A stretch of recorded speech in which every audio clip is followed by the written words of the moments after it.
हुक्म तुरंत सतवादी और नहीं तो दी है साप लगाई।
कोड़ी महात्मा ने कहा, सुन बीमारी तो मेरी मिट गई।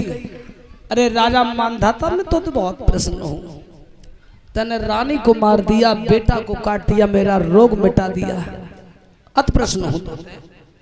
लेकिन तूने हमसे पूछा है कि तुम्हारी कोई और इच्छा तो नहीं है। तो और तो कोई इच्छा ना है। मुझे भूख लग रही है, खुरदा सता रही है, तो मेरी आंख में चाहे कि चलती बेरा तेरी चौखट पे एक बात तो भोजन कर ही ले। कोई बात नहीं स्वामी जी, मेरे घर में हजारों दासी हैं, चलो कल दासी तक के लिए तुम्हारे भोजन बनवा देते हैं। सुन, भोजन करूंगा तो रानी के हाथ का। महाराज कैसी बात कर रहे हो? रानी को मैं घर में मार के आया हूं और रानी मेरी भवन में मरी पड़ी है, फिर तुम्हारे लिए भोजन बनाएगा कौन? कहने लगे हैं राजा मानधाता, नाथ कहे थे पहले ने को तो सोच लेते।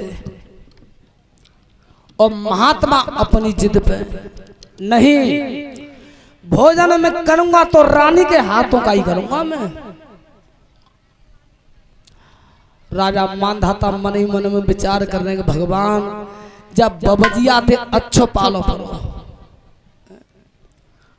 और राजा मानधाता थे महात्मा बोले, क्या तो आवाज मार दे रानी बिंदुवती को, और तू आवाज नहीं मारेगा राजा मानधाता तो मैं तुझे अब श्राप दे रहा हूं। सोई राजा मानधाता की एड़ी कब गई, कब भगवान अब मैं करूं तो करूंगा, लेकिन मैं महात्मा के डर से, महात्मा के बहस से और महात्मा को जचावे के नहीं वो आवाज मार रहे थे राजा मानधाता।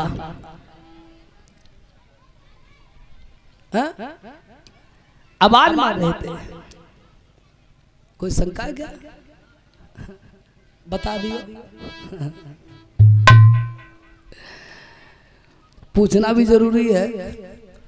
ध्यान रखना भाइयों, आवाज मार रहे हैं, डर के मारे। महात्मा जचावे कहा राजा मानधाता आवाज दे रहा है, तो कैसे आवाज मार रहे हैं? हृदय टूट रहा है।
बिंदुवती की अवज्ञा हो रही है।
अगर भवन में जग रही हो तुम मेरी आवाज सुन रही हो तो हे भद्रे महात्मा चौखट में भूखे डाले आज अपनी चौखट को छोड़ के महात्मा जा रहे हैं। जब महात्मा भूखे खड़े हैं और जब बातें कह रहे हैं कि मैं भोजन करूंगा तो रानी बिंदुवती के हाथ का राजन परीक्षित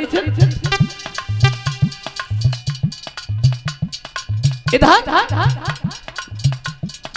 आत्मा राजा की जय आवाज देनी। अरे राजा मानधाता का पागल है वो काय के नहीं ला रहा है। रानी को स्वयं तूने काटा है, रानी मरी पड़ी है, भोजन बनाएगा लेकिन आवाज मार रहे सिर्फ काय के नहीं जचावे के नहीं महात्मा को श्रापन दे दे क्योंकि जय तो बात ही कोरी महात्मा की आवाज मार नहीं तो श्राप देना हूं। श्री सुखदेव जी कहते हैं राजन परीक्षित वो आवाज हवा को चीरती हुई जिस समय भवन में गूंजी है और तब हुआ क्या है।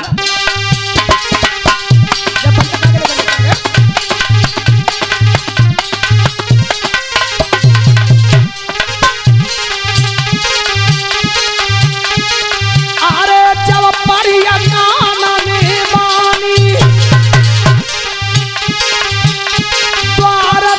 तुरंत चलिए ठकुरानी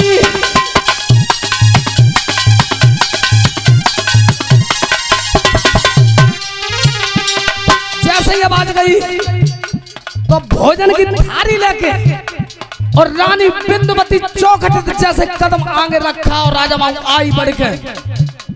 अब राजा की आंखें फटी की फटी रही। भगवान ऐसा तो ना है दुनिया सोबत में सपनों देखते हो आज मैं जगत में सपनों देख रहा हूं। रानी करीब आई पास आंखें फटी फटी रही पलक ना मारो राजा ने। रानी बिंदुवती महाराज आप लड़खड़ी जबान से बोले थे क्या मैं मेरी रानी बिंदुवती है? हाँ महाराज ऐसा कैसे बात कर रहे हो। और रानी को देखा और तब अरे जब नजर रूप में दिख गए कपूरारी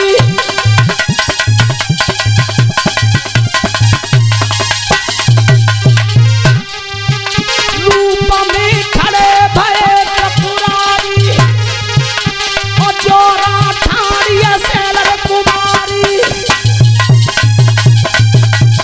बोलिए त्रिपुरारी भगवान की पार्वती मैया की।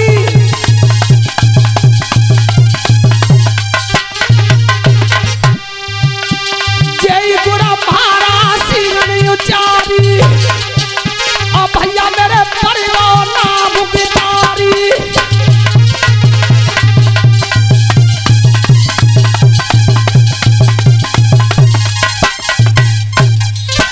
राजा परीक्षित जैसे वो दर्दी आवाज हवा को चीरती हुई जिस समय भवन में गूंजी है कि रानी अगर घर में जग रही हो तो भोजन की थाली पर से लाओ, महात्मा जा रहे थे। राजा ने परीक्षित रानी भोजन का थार लेकर के चली है।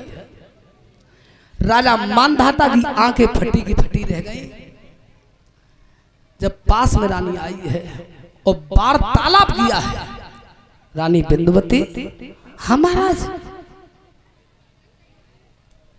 भोजन परसलाई, हाँ महाराज तुमने आवाज मारी ताई करने में थाली सजा दी। मैंने तो जब जान लेकर रानी मेरी मौजूद है और तब पीछे निगाह करिए कोड़ी महात्मा 16 वर्ष की बाई की तरफ, तो उसी समय शिवजी अपने स्वरूप में आए और मैया पार्वती, और जैसे भगवान शंकर के रूप में मैया पार्वती के स्वरूप को देखा है भाइयों, उसी समय राजा मानधाता और ठाणे थे शिवजी के पैर में गिर गए। हे कृपा निधान, हे कृपा के सागर, हे दया सिंधु, हम तो जान ही नहीं पाए नाथ कि मेरी चौखट में महात्मा के रूप में परमात्मा रह रहे हैं। नाथ मेरे जैसे अज्ञान राजा से कोई गलती तो नहीं बन गई, कोई अपराध तो नहीं बन गया। नाथ गुस्सा के लिए इस दास को क्षमा करना। भगवान शंकर ने कहा, राजा मानधाता मैं तुझसे बहुत प्रसन्न हूं, अति प्रसन्न हूं। बेटा तैने धर्म की धुरी को नहीं छोड़ा, कुछ वरदान मांग ले पुत्र।